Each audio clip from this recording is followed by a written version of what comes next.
nahazo fanampiana avy amin'ny fikambanana mandany 10 taona vaovaona ny FMTV sy ny fiangonan'i Jesoa Kristy ho an'ny olo-masina andro farany ireo traboina vokatry ny atrano ty tsy atsalovana izay nitranga ny volana septambra lasa teo.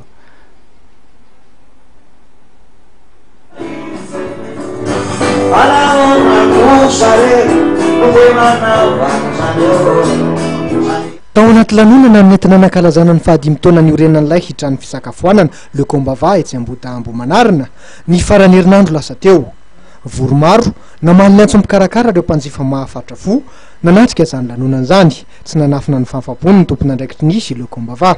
Nanamarika ny fotoana ny fisariana ny tombola ho an'izay mpanjifa nividy sakafo be indrindra nandritra ity alpilanonana ity ka ny fianakaviana Rakotondrina no tsara vitana indrindra.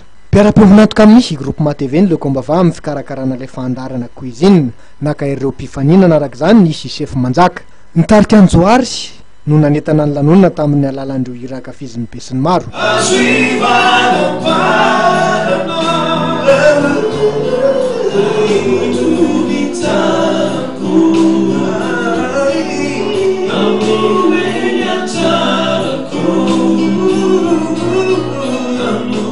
Fa nanamarika ny fotoana ny fandridinan'ny mofomamy ho mariky ny fankalazana ny 10 taona ny orenanisy le Kombava.